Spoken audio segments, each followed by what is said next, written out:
Warm welcome for the third session for this Tuesday afternoon here in Paris. This time I introduce you to Mr. Frank Yang. He's one of the few patent attorneys, businessmen who has abundant experience in complex business transactions as well as dispute resolution, having been partner from a global prestigious law firm, a senior in-house legal advisor from an international tech conglomerate, and an executive from a China-based firm focusing on operating of intellectual property. Frank gains enormous experience in IPOs, M&A transactions, IP litigation and licensing negotiation, cross-border litigation and government investigation in the US and Hong Kong. As a bilingual lawyer, duly admitted in the US and Hong Kong, Frank received his JD and LLM from the University of Pennsylvania Law School and his bachelor degree with double majors, Law and Business Administration, from the National Taiwan University. Frank also holds certificates in business and public policy from the Wharton Business School. Frank, the stage is yours.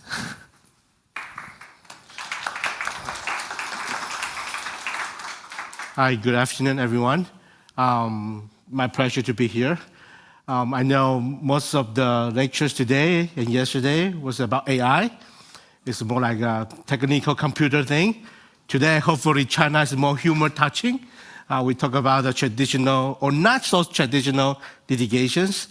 Hopefully, after the very brief introduction today, we can engage in a more further discussion afterward. So another very quick overview. My name is Frank Yang. I'm the Vice President of PurpleVine IP Group. And PurpleVine is a China-based IP service firm. Our service range from prosecution to litigation, licensing support, and transaction. And of course, China litigation is part of our very important practice because this will, again, prove that we not only know how to prosecute a patent, but also know how to use it or enforce it. So here is a very brief overview of the IP enforcement in China. So everything will start with evidence collection. Before this, probably somehow you will spot that there's a certain Chinese company that is using your patents or implementing your patents somewhere. But again, in China, it's a civil law country. Unlike the US, where you have a very broad discovery process, where you can somehow collect evidence during that discovery process. In China, you have to somehow to collect the evidence and, again, undergo a very serious and official notarization process to make sure the evidence that you collect can be presented at court. And then after you somehow discover the infringement and collect the evidence, then the next step, probably you will consider sending a cease and desist letter to the infringers. I always get a question like, Frank, hey, should I send a C&D letter before or I should just sue them? This is really a question of art, right? If you send a cease and desist letter, somehow you alert them, you then probably will do something that will probably just, recall all the products or somehow make the so-called desired run right away. In China, to be very honest with everyone here today, most of the companies, 90% of the companies will ignore your cease and desist letter. Especially if you allege your Chinese patents instead of like US patents or EU patents, where they might be sued in Germany, in the UPC, or in the States. So if you purely asserting a Chinese patent in your cease and desist letter, usually you won't get any response. So that comes to the very bottom of here, what you can do with your patents in terms of enforcement. The very first one is filing a patent infringement lawsuit with the Chinese courts. This is a very traditional and probably very straightforward thinking. And this process will be lengthy and costly. And of course, you have to think about what would be next, whether the other side will probably file a countersuit they probably, again, use their patent to fight against your patents. The next stage, the next slides will have a more detailed comparison. Here, I just very quickly went through what we have in mind. Second one will be a trade secret suit. I think here everyone is the IP professional. You know what's the difference between patents and trade secrets, and how is the best way to protect your innovation. So if somehow the patent doesn't really work, then you may consider a trade secret misappropriation suit. This is a different route because somehow the trade secret is more difficult to obtain the evidence, right? But another thing associated with that is there's an option for you or a channel for you to file a report with the police. And if the police decided to accept your case, then you got the country weapon behind you because they may able to really use the government force to obtain the evidence. And then moving to the second block, here is that just 2 years ago, there's a new channel here where you can report infringement with a IP bureau. It's more as an administrative route. It's not a legal route, but it proved to be faster. However, it has its limits. The limit here is you only get the injunction. You are not able to get a damage if you are fighting with the administrative bureau. Moving to the block in the middle is that you can again file the complaint with the e-commerce platform. In China, Alibaba, Jingdong, Pinduoduo, they have their own channel of accept complaint in terms of the patent infringement. They have their set rule. You have to file with some kind of CC comparison, and then if they accept it, they will delist the product immediately. Of course, the other side can appeal for it. And then moving on to the next one is the filing an invalidation action against your competitor. This is a very interesting tech in China, meaning that somehow if you really want to, for whatever reason, right, because you find that the competitor is emerging or they are experiencing some kind of financing, you may be able to invalidate their patents in an anonymous way. You don't have to file the invalidation in your name. You can just find a human being and invalidate company A's patents. But by doing this, you may create a lot of pressure on them because if their patents are being invalidated, that would mean that their protection in China is diminishing. Last but not least, in China, you can file a seizure request with the customs. But you have to provide some very detailed information or specific information in terms of importation. You have to tell the customs when the infringer are going to import their products, the bill of ledger, when are you expecting the shipment. But once you can make the complaint with the customs and record certain information with the customs, whenever the shipment comes in, they will seize the goods immediately, and somehow they can create some kind of injunction effect. Okay, here is the comparison of all of these 5 channels. The first one, of course, the lawsuit is called the legal measures. It's lengthy, around like 6 to 12 months. I want to add here, if it is a foreign plaintiff, they probably take another year. And it's also a very lengthy and costly measures, but you can claim both damage and injunction. And the advantage here is, it's possible to obtain a preliminary injunction in a litigation, during the litigation. There's a case study in the back that I will talk a little bit more, that we have been helping our clients to secure such a intermediate injunction. And also, this process will create, again, a lot of pressure on the other side because they have to hire a lawyer to respond to the lawsuit. The second one is the administrative action, where you can file the complaint with a IP bureau. This one is shorter. You can get the results in about like half of a year. The cost is moderate. However, again, as I just said, you are not able to recover any damage from this route. The third one is about the customs. For the customs, is even shorter. The recording or the complaint process only take 1 month. But you have to provide a detailed export information.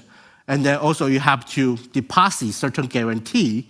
And also, because it requires prior recorder, if you forget to do that, the customs will still allow the shipment to come in. But very big advantage here is, the evidence. You don't need some prior evidence. Actually, this kind of procedure is one of the evidence collection process. So this is very beneficial to the complainants. And then complaint with the e-commerce is very short period. You can actually do it online. It just takes like 3 to 10 days. For the e-commerce platform to accept your complaint. And then you just have to provide like CC, and also for the utility model and design patents, because these two kinds of patents doesn't go through substantive review in the CNIPA.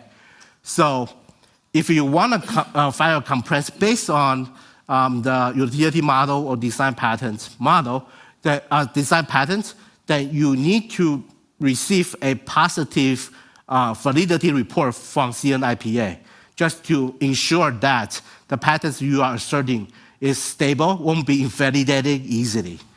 And for the e-commerce complaints, you will create a very high pressure, because in China, actually, I would say 60% of the population using the Alibaba and Jingdong to buy everything. So once your product is delisted, it will just make a very huge loss on your revenue, and people will know that, and that will create some lots of rumor and effect on the public reputation.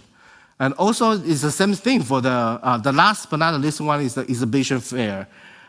This is the same as like in Germany. We have lots of fair here, right? You have the IFA or IFA. And in the United States, they have the CES. But also in China, there are lots of exhibitions where you can file the complaints with the event organization. And this, again, will put a lot of pressure on reputation. Yeah. And here, just want to talk about a few considerations when you choose the channels. The first one, in terms of overall strategy, the very first step is you need to have some kind of belief that the other side's patents infringe your patents. In the US, we call it the EOUs, right? You have to get some evidence, and you have to make some CC to make sure the other side really infringe your patents. And then the next thing, we'll talk about the infringing scale. This is more like the cost and benefits analysis. Remember, we have a few channels on hand, but sometimes it's more lengthy and costly, like litigation, and sometimes it's more cheaper, like the filing complaints with the IP bureau. Each then have their pros and cons. So to decide which one to go through, infringing scale and how much damage you can recover become a very important factor. And then again, so we say which enforcement routes and when to file the action. This is, again, a very interesting discussion, because sometimes our client come to us and say, Frank, hey, that company is going through IPO. Can we do anything with that? Actually, that's a very good timing to file a complaint if you want to put a lot of pressure on the company. Because during the IPO process, there's a lot of disclosure requirements. And litigation, obviously, is one of among the high-risky events that the issuer company have to disclose. And especially in China, because in China, you have to go through a very lengthy administrative approval before you can get listed. And if you file certain litigation during the process, that company will receive a lot of questions. Sometimes they cannot even answer. So this is one of the techniques that you can consider. And again, damage, how much you want to recover. Is that a China sales or global sales? And that will also consider, do you want to file a US lawsuit in parallel to your China lawsuit? So this is another consideration. Last but not least, if litigation, which court? Again, this is a very interesting discussion because, in China, there's a lot of spatial IP courts in the major cities. Here is the answer. If, for the foreign companies, we would suggest to file the lawsuit with, we call the coastal cities, like Shanghai, Guangdong, Guangzhou, Shenzhen, because these courts are more open-minded, and they have received lots of cases, filed by the foreigners. So they have experience dealing with this kind of foreign plaintiff, and also with this kind of so-called foreign or cross-border litigations. So we would suggest to go through the coastal cities. Second one is about the evidence collection. This is the most difficult part in the entire litigation. But again, this is a prerequisite that every company or every plaintiff have to go through. And they will depend on what kind of product that you are selling or the other side is selling. If it's so-called 2C, the 2C product, it's easy to collect probably during the exhibition, or you even just buy it online or on the physical store. The most difficult part is about the 2B product, because 2B product is hard to obtain. One of the techniques is that we have someone to pretend to be a buyer, and then we ask the infringer to send you the quote or send you some kind of brochure. And another way to do it is in the exhibition fair. You can go there, ask about what kind of products that you are offering. But nowadays, these Chinese companies become very sophisticated. In the exhibition fair or whenever their sales receive a call, they become very, very serious about how to respond to the request. So this have to be dealt very professionally, and there's some tricks with that. And this comes to another question. Should you hire an investigator? In China, and also our firm, we have been working with a lot of professional investigators. And they are very professional in how to collect and obtain the products or evidence, especially in the 2B business. And then again, if you want to file a trade secret suit, then the next question is, do you want to report to a police? For the trade secret case, it's hard to say whether the police will accept the case, because the police receive lots of complaints every day. Unless the case is in a very high amount, damage, and a high scale, otherwise they probably just will ignore the case. And then last but not least is the notarization of the evidence. This is a very important part, because you want your evidence to be accepted by the court. You need to hire a professional notarization personnel to do some form and to make sure they record everything from your buying of the product, everything. So this is a very important process. And then here, the pattern analysis is this is a normal pattern analysis about when you want to assert your patent, you make sure it can pass the invalidity test. Otherwise, if it's easily get invalidated, then you have no case. I have only three more minutes. I probably will just talk about this quickly. And this will be my last slide. So we have been engaged by lots of foreign companies to enforce their patents in China.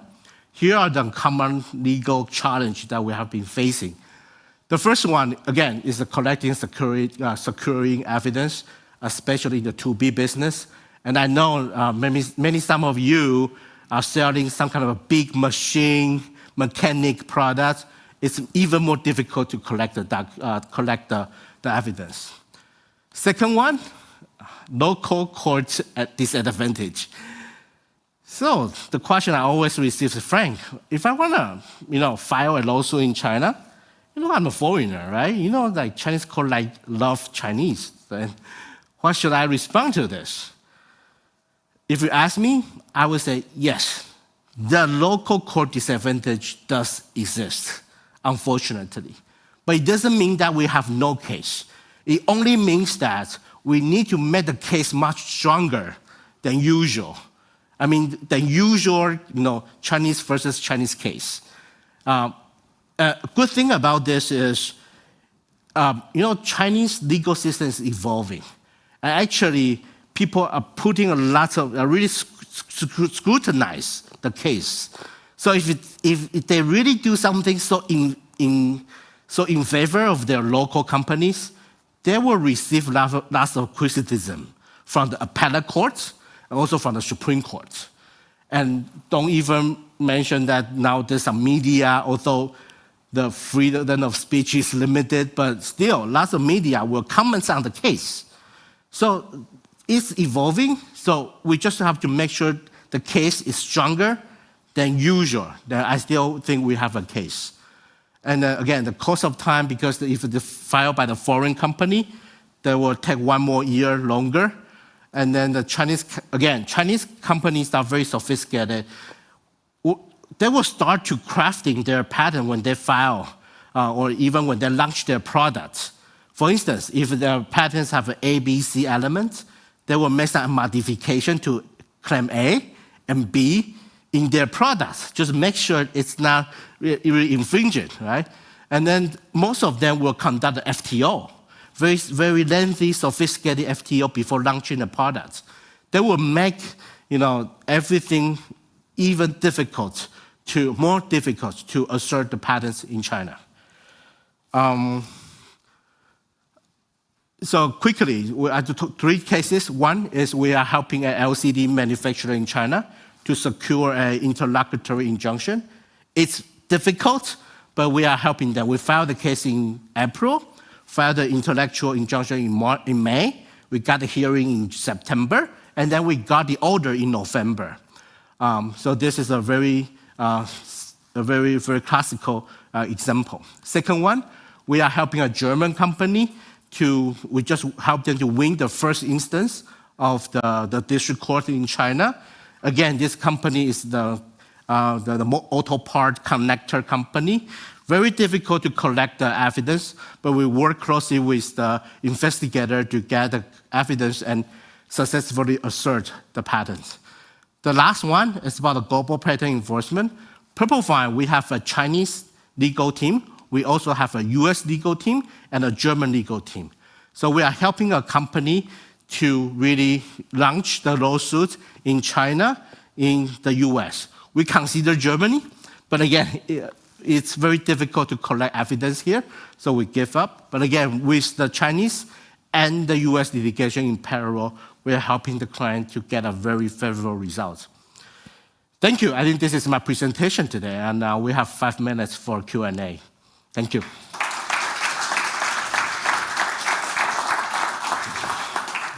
Please.